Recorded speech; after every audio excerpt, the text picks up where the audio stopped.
So in this video, we're going to be looking at problem 2.26 from the homework. Here we have a car, which is we have two cables attached to the bumper of a car. They're kind of adjoined at this circular hook. This is going to be a common thing in the first few chapters of the course, where we always want bodies that are acted upon by what are known as concurrent forces. Remember that concurrent forces means that the line of action of the forces passes through a common point, which allows us to model the actual body as a particle, which means that we consider its mass, but we ignore its physical dimensions, which will make our underlying modeling easier. So that's just kind of a bit of a review into chapter 3. You actually don't need that for this problem. But particularly, we have these two forces, Fa and Fb. Fa has an unknown magnitude and an unknown direction. Fb has a known magnitude, 800 newtons, and a known direction. And what we're curious about is, if we know the resultant force is 1,350 newtons, and it's directed purely along the positive x-axis, are we able to find the parameters that characterize the force Fa? So if you think about it, just kind of get a little bit of intuition here. Fa is kind of pulling in positive x and positive y. Fb is pulling in positive x and negative y. So basically what we're going to have to do is pick theta and Fa in such a way that the y component of Fa cancels the y component of Fb, which will be possible, and that the two x components combine constructively in order to give an effective magnitude of 1,350 newtons. So really the question just is, how do we go about doing the math to choose theta and Fa to give us that effect? And in general, whenever you hear the term resultant force, remember that's just a fancy way to say the sum of the various forces under consideration. The first thing that you're going to want to do is to try to decompose the forces of interest into what is known as their Cartesian form or rectangular form, or more formally, we can just say to write them as a linear combination of their x and y components, or their I hat and j hat components. And I think one of the things that makes this text confusing is there's so many different ways to say the same thing. So just make sure that you're aware of all those different terminologies to describe decomposing a vector into its x and y components. So I've just recrafted the geometry here. We have Fa, we don't know its magnitude, we don't know its direction, but that direction is characterized by an angle theta, which is measured from the positive y-axis. Fb has a known magnitude and a known direction. And as I mentioned, the first thing we're going to do, since we know some characteristics about the resultant vector, is to decompose both Fa and Fb into rectangular form. And even though Fa, we don't know the magnitude and we don't know the direction, we can express that rectangular form as a function of that unknown magnitude and unknown direction. And that's exactly what I've done here. Now, the first thing that you might notice is, well, why is it like the x component is related to the sine and the y component is related to the cosine? Well, just think about how your force triangle will look when you actually do the decomposition. If Fa is up here in the first quadrant as is shown, the y component of Fa will go purely up along the y-axis, and the x component will go from the y-axis over to the right. That's what allows you to close the actual triangle. So your right angle is actually going to be up here in that intersection between the positive y and positive x component.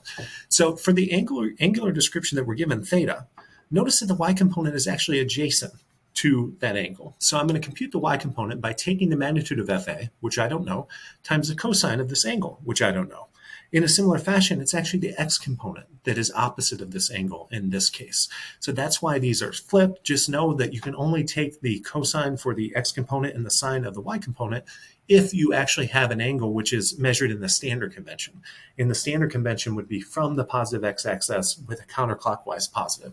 So you could say, well, I'll relate the two to one another. I'll call this 90 minus theta, and I'll use cosine for x. But in general, the theme in this text, as well as the dynamics text, is to always use the geometry that's given to you and don't necessarily rely on formulas. That same thing is going to hold, well, actually for Fb, we could do it in terms of the conventional angle if we want, but we would have to use negative 30. Because remember, since that's down in the fourth quadrant, technically by that convention, as I just mentioned, we call counterclockwise angular rotations positive. So if you just want to use the formulas, you got to use a negative 30. I think a better way to do it is just kind of visualize. Note that Fb decomposes into a positive x and a negative y component. The x component is adjacent, so it will be related to the cosine of this function. The y component is opposite, so it will be related to the sine of this function. And we're only going to need to do a sign adjustment on the y component because the x will naturally go in positive x, but the y is going to go in negative y. And that's why I have this negative sign in here for my y component. So those are the x and y components of Fa and Fb.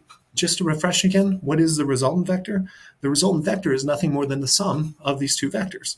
And if we add vectors, even if one happens to have components that we don't know the values of, in this case, we don't know FA and we don't know theta, we can still add and we can get a resultant vector that just has unknown X and unknown Y components. And that's what I'm doing here. I'm just saying this resultant vector, I can't put a number on it now, but its X component is just FA sine of theta. That's the X component of FA plus the X component of FB, which we can put a number on, but I've left it symbolically. Do the same thing for the Y components. Now, what do we know about the resultant vector? We were told that it has a magnitude of 1,350 newtons and that it's purely along the X direction. And what that means is that the sum of all the X components the X component of the resultant vector, which we get by summing the X component of the two vectors that add together, has to be 1,350, and the Y component has to be 0. So basically, we got a pair of equations. We need to find FA and theta, and they have to satisfy these two equations. So if they were linear equations, right, we could use all the different techniques of elimination, substitution, we could use matrix algebra, and so on. However, these are not linear equations. They're actually transcendental equations because they involve one of our unknowns inside a trigonometric function. And usually the way you go about solving those is you try to isolate. Yeah, I think oscillate came to my mind because we were talking about trigonometric functions. You try to get the term involving the angle, which will have a trig function in it, all on one side of both equations. And then you usually divide one equation by the other, because remember, those are valid approaches to manipulating to find solutions of equations. When you solve equations, you can always do anything to one side as long as you do it to the other. And as you'll see when you take your linear algebra course, if you have multiple equations that a pair of unknowns has to satisfy, you can combine them together in interesting ways, including dividing. And what's the advantage in dividing in this case? If you get the terms that involve FA sine theta and FA cosine theta, both on one side of the equation, and you divide one by another, what will you do? You'll eliminate the FA. And that's the same approach that you always want to take when you're trying to solve pairs of coupled equations, is to get them into just an equation with a single variable. So that's what I've done here. I've isolated the terms involving theta on both sides, on one side of the equation for both equation 1 and 2. Now, if I divide equation 1 by equation 2, the FA terms will cancel. Sine theta divided by cosine theta is tangent of theta. On the right, it's just a bunch of numbers that I know. So if the tangent of theta is equal to this number, I can find theta by simply taking the inverse tangent of that number. And if I do it, I get a result of 58.672 degrees. And if I plug that in back to either of my two equations, I can solve for what FA is.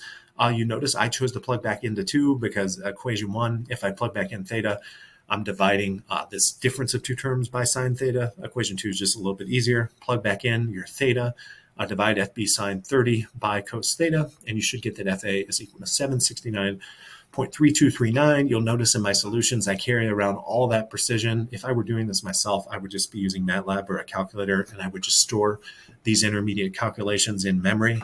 And but remember, when your book always wants you to present the final answers, it will usually ask for them to be expressed to 3 significant figures. For the vast majority of examples that we do, that will just mean to actually just round to whatever place you would need in order to have 3 digits. For the case of this number, that's just going to be rounding to the ones place. So I have 769 newtons. For the case of the angle, 3 sig figs will be rounding to the tenths place. So it is 58.7 degrees. And you might ask yourself, does that actually make sense? Just take a minute and go back. 769 at 58.7. So it's kind of going to be like up there. This has a magnitude of 769. FB had a magnitude of 800. You can kind of see how, okay, the Y components are going to cancel each other out, and the X components are going to constructively add to go to positive X. Where would I get worried? Well, I'd probably get worried definitely if I had a theta that wasn't between 0 and 90, right? Because if theta goes bigger than 90, it won't have the ability to cancel out the downward Y component of FB. In addition, I'd expect, just kind of looking at the problem here, it's hard to say like what you would expect the magnitude would be, because you have to be able to think geometrically in terms of the resultant magnitude that you want. But the one thing you can do a quick sanity check on is the theta. We want it to be somewhere between 0 and 90, and that's what it turned out to be. So hopefully that made sense to you, and I will see you in the next example.